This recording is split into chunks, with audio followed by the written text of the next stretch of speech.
If Calgary doesn't have a Lego store, they should probably start building one because we have 5 more years of Yegor Sharangovich.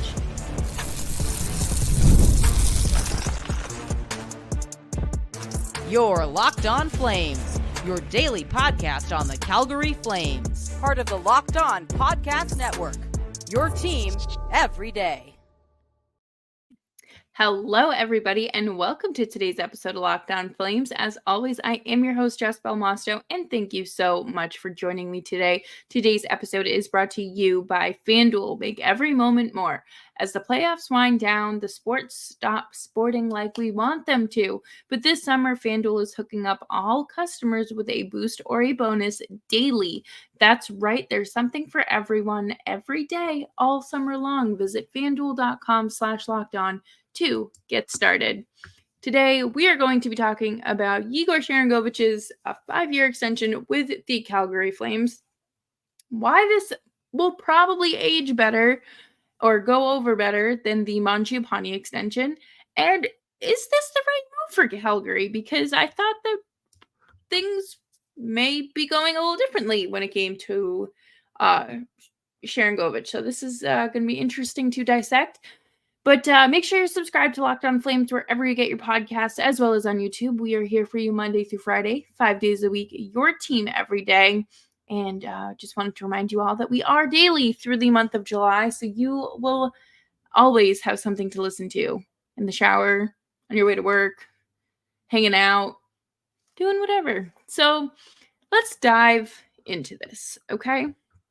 July 1st obviously kicked off the free agency frenzy, and Yegor Sharangovich also became eligible for a contract extension, which he signed. He had 1 year left, or he has 1 year left on his current deal, and then the extension kicks in the following season. So there's 6 more seasons of Yegor Sharangovich, and this is good stuff. I really like the term 5 years, pretty good, and it's for $5.5 million a year. That's not an obscene price. I think that anything more, or even like 5.75 probably would have been a little bit more than warranted. Some might call that an overpay. But after the season he had in Calgary, a career high with 59 points, 31 goals, I think that that's warranted. I think that it is deserved. Sharangovich is a player that has a lot of upside, and it was a little questionable, of course, a year ago when the Flames traded for him, and everyone just thought they were getting what they saw with the Devils. Understandable, very understandable to be kind of disappointed, especially when you were giving or trading Toffoli to the New Jersey Devils, and you're like, okay, well that's that's what we're getting back. And Sharangovich was a reclamation project, and that's not a bad thing at all. I really like what has become of Sharangovich. I think that he's finally under a coach that understands how to coach young players and how to work with rather than against. He's capable of scoring 20 plus goals a year. I do think that his final year with New Jersey was a blip on the radar. I think that because of some external factors going on, his game on the ice was impacted, and that's normal. Their players, believe it or not, are human beings and can't just leave stuff at the door all the time. I really like this. I think that Sharangovich is a big part of the Flames' future. Not because he's like a young spring chicken or anything like that. I think because he is someone that has a lot of upside, that has a lot of athleticism. He is capable of scoring 20 plus goals a season. He has uh, the fluidity, flexibility to slot in where you need him and when you need him. He did take on a larger responsibility this year with Calgary than he had seen in the past. And, well, you saw an uptick in production. And I would be concerned if you saw an increase and didn't see um, an increase in production. I think that Ryan Huska is a coach that gets players. And New Jersey has had players or coaches rather. I believe it was Lindy Ruff who was the coach in Jersey when Sharangovich was there. Regardless, uh, it I feel like New Jersey in the past has just struggled coaching young players, very similar to Buffalo and kind of Vancouver, um, in years past. But I I feel like Ryan Huska really creates this environment where he allows players to play to their strength while not punishing them for their weaker moments and like their weaknesses. And every player has weaknesses. Connor McDavid has weaknesses, right? Scoring in game 7 of Stanley Cup final might be one of them. But I I do feel like this different coaching style and approach to the game is what has really helped Sharangovich and has allowed him to see this first year of success. And I would assume this year, this upcoming season, will be the same, if not better, because he is surrounded by similar, if not the same pieces.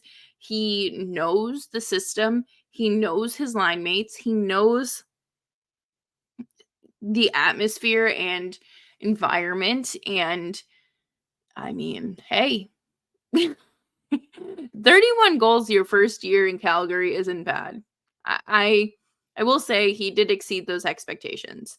And coming up next, we're going to continue to maintain those expectations and reel them in a little bit potentially and discuss why I don't believe this is going to be a similar contract situation like Andrew Mangiapane. And we will be right back after this. I love sports and I love them so much that I never want them to stop. But as the playoffs wind down, we get fewer and fewer games and sports aren't sporting like we want them to. But FanDuel lets me keep the sports going whenever I want. All I have to do is open the app and dream up bets anytime I am in the mood. And this summer FanDuel is hooking up all customers with a boost or a bonus daily. That's right. There's something for everyone, every day, all summer long. I will personally be placing some bets on Garrett Cole this summer because I think that he is going to get some traction underneath him and be the Cy Young winner that we know.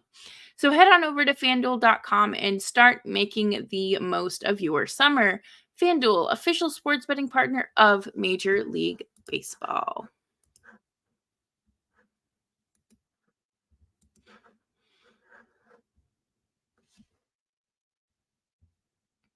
Thank you, everyone, for hanging out with me today on Locked On Flames. Make sure you are following me on Twitter at Jess Belmosto so you stay up to date on the latest happenings with the Calgary Flames.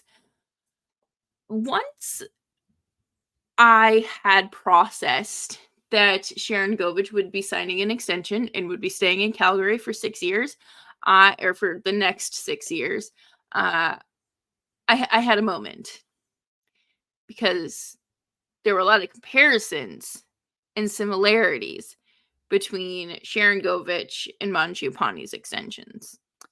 Both came after a career year, and they weren't necessarily like 23, 24 years old. Both making a decent amount of money, but don't forget the cap increase this year. And obviously both players that needed to prove themselves in order to get this contract. I really, really, really like what Sharangovich brings to this team, and this is not a knock to Mangiapane by any means. If you have listened to this show at all, you know that Mangiapane has been my favorite player to cover since I started covering the team, and he has moved on to greener pastures, and I wish nothing but the best for him. But when comparing the two, I do think that Sharangovich is going to age better. Doesn't mean it's going to age perfectly, because those contracts rarely ever happen. But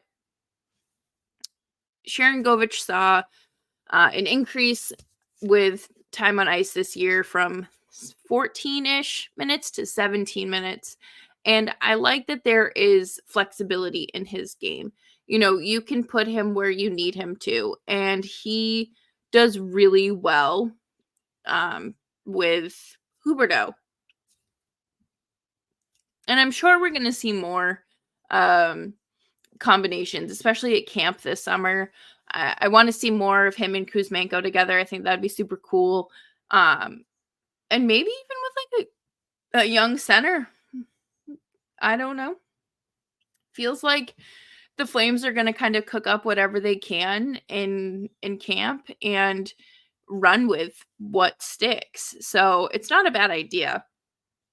However, I do like that Sharangovich is quick thinking. He doesn't hesitate, and there aren't a lot of moments where I'm like, okay, that was like one extra pass you didn't need to do, and had you shot that, it wouldn't have been intercepted.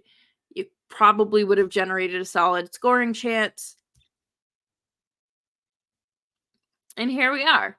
And it's very easy. I feel like, especially this past season, a lot of the Flames players just did not shoot. They did not enjoy shooting. For whatever reason, they lacked confidence. They didn't want to do it. They preferred passing. And I feel like it cost them plenty of opportunity.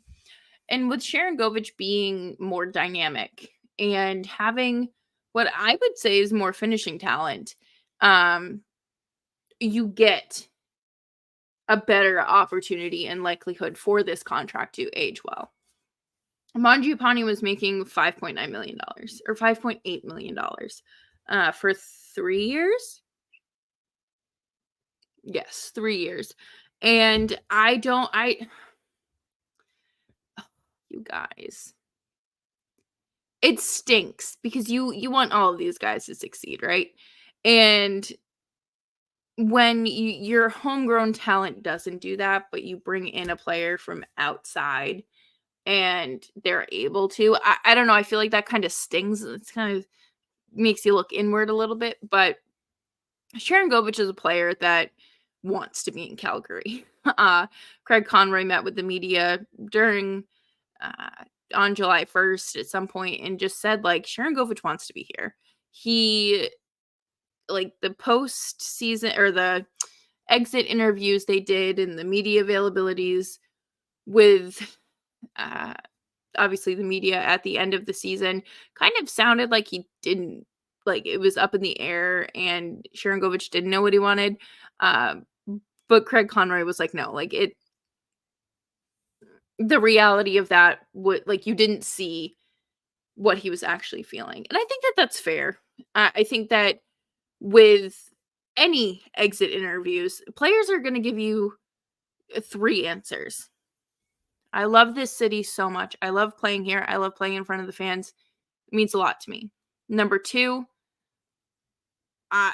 I'm in no place to talk about this. Like, we just, I haven't even put any thought into it. Or 3, the season just ended. I haven't had a chance to talk to anyone or think about it. Like, those are typically the 3 answers you're going to get. And if a player is bummed out in media availability at that point in the season, I don't think you can read too much into it, because number 1, they've either been eliminated from the playoffs, and just had their postseason run dreams crushed. Or they didn't even make the playoffs. So of course they're going to be bummed and upset. But I truly feel like there's something different about Sharangovich, and just like I feel like he's a better skater. I think that he has more hustle to his game, and he's willing to prove to everyone that he can do this again and will find ways to do it again. He's also an excellent teammate. I remember reading towards the middle to late end of the season. I believe it was a Wes Gilbertson article actually, that Sharangovich and Huberdeau ended up bonding off the ice by building Lego sets together. And I think that that's neat, because obviously you need to like get acclimated with your surroundings and your teammates, but especially your line mates. I think we don't really hear a lot about it sometimes, where I feel like, we have those typical team bonding activities that we see, and it's like, oh, they went to Top Golf, oh, they went to the driving range, and things like that. But, you know, for the pair, like there was an obvious change in like increase in chemistry. And it was more noticeable after that had been pointed out and mentioned. So I think that it's important to have good guys around, and I don't always feel like that is taken into consideration. It's just kind of like, okay, we need veteran presence, we need guys who have won. I mean, those are good guys, but sometimes you just you just need someone that's there. And Craig Conroy said that, he absolutely loves the city, and I th- I think that's great. I think that's very important, and Flames fans will be very happy to watch Sharangovich over these next few years. And coming up next, we are actually going to wrap up the show with some more analysis of, is this the right move for the Flames? And did Craig Conroy truly stick to his guns here? Coming up next.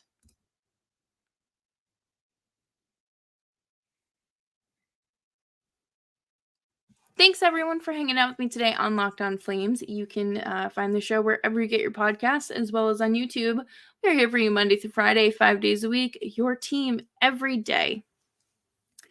It has been suggested a lot, obviously prior to yesterday, that the Flames were just going to flip Sharangovich to around the deadline or at some point this season for more assets.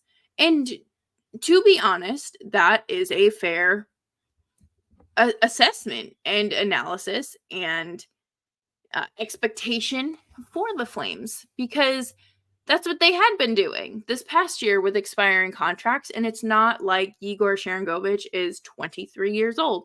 And this isn't me saying like you can't have like anyone over 25. Like this is like the Leonardo DiCaprio club. Like once you turn 25, we're over you.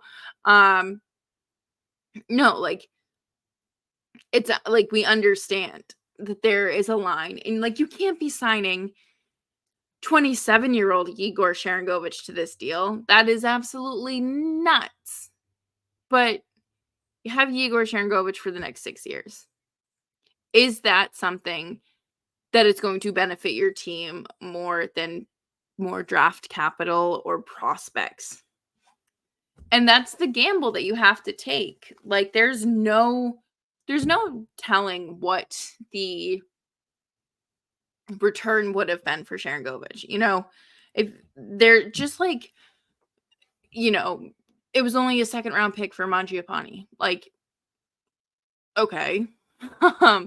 Is there something that would have, I'm sure there would have been something more enticing for Sharangovich, but how does it benefit your team not just currently, but down the road?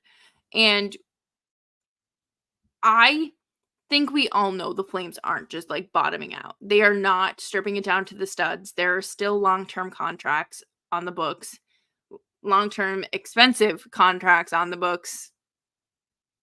Yeah. We all know that.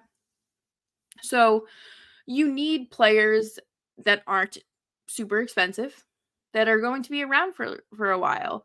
I think that, again, Huberdeau, Sharangovich, and Kuzmenko, like, I think that the three of them are pretty special. I don't think the Flames are necessarily going to re-sign Kuzmenko for anything more than like 3 years. If they do re-sign him, I think they would be better off trading him, at least at this very moment.